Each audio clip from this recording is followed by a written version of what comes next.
Baie welkom by ons Lydingstyd oordenkings, saam met Jesus op pad na die kruis. Vandag is 26 Maart en ons tema is Jesus word verloon. My uitnodiging aan jou is om vir hierdie oomblik stil te word.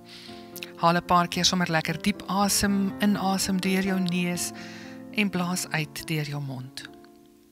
Voel hoe jy saam met elke asemteug wat jy uitblaas, sommer die bekommernis en laste en die swaar van die dag weggee vir Jesus.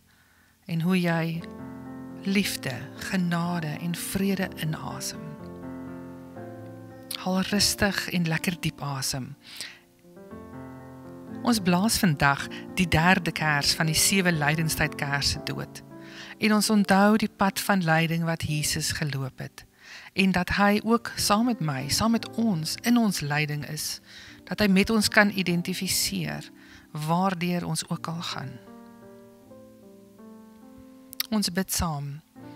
Here, ek is soms so bang om my toegevuiste hande oop te maak, want wie sal ek wees as ek niks meer het om aan vas te hou nie? Wie sal ek wees as ek voor U staan met leë hande? Help my asseblief om my hande oop te maak, en om te ontdek, ek is nie wat ek het, of wat ek besit nie. Ek is wat U my wil gee. En wat U my wil gee, is liefde. Onvoorwaardelike, ewigdurende liefde. Amen. Vandag se teksgedeelte nooi ons uit om ons in te leef in die storie. Daar's 'n haan wat kraai en omstanders wat gesels, daar's mense wat vra en 'n Petrus wat reageer met woede en trane. So gebruik jou sintuie en beleef jouself sommer in hierdie storie in. Sien, hoor en voel saam. Ons lees Matteus 26 vers 69 tot 75. Petrus het buite gestaan in die binnehof.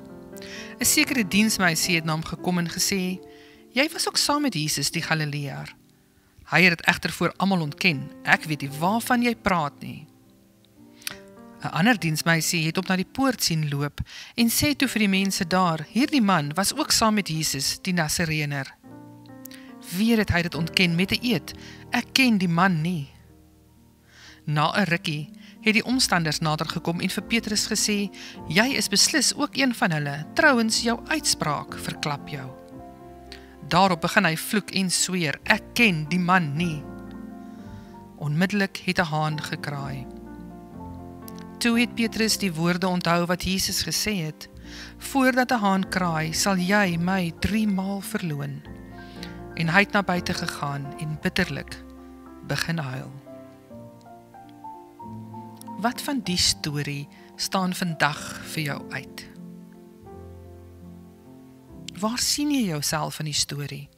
Is jy een van die omstanders, of dalk vir Petrus, of is jy een van die mense wat vir Petrus konfronteer?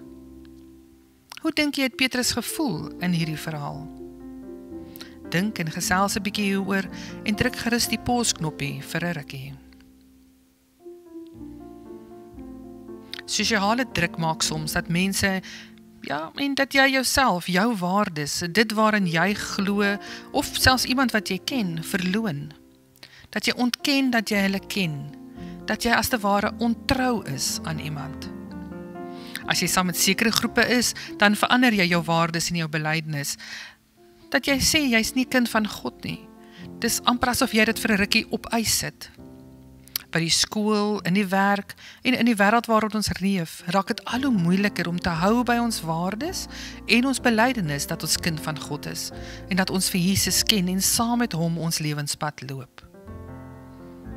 So gesels 'n bietjie, het iemand jou al uitgeskuif as gevolg van jou belydenis of waardes, of vir die feit dat jy kind van God is?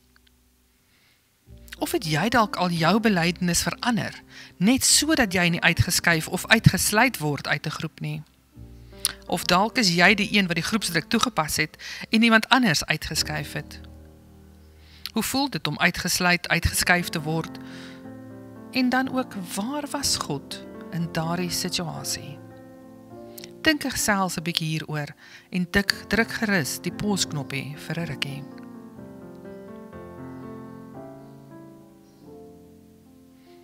Vandag gee ek vir jou weer die geleentheid dalk vir stil gebed. Ons het soms die moed nodig om getrou te bly staan in ons belydenis dat ons kinders van God is, om nie ons waardes en belydenis eenkant neer te sit nie.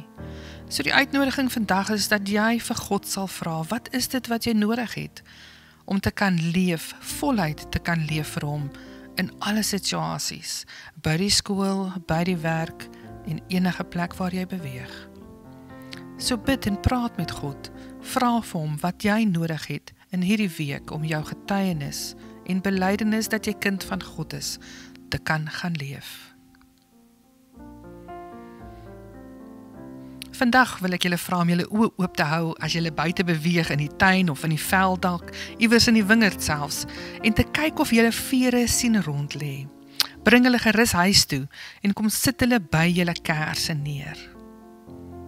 Dalk kan julle ook nou sommer in die kring vir mekaar elkeen 'n beurt gee om te praat en te vertel van 'n tyd wat jy dalk al gejok het of onder druk was om te jok om uit die moeilikheid uit te bly. Dink jy dit was die regte ding om te doen? En hoe sou julle mekaar kan help en ondersteun om dit te bly getuig dat julle kinders van God is, al is dit nie die populêre keuse nie? Gesels saam en dan sien ons mekaar weer volgende week.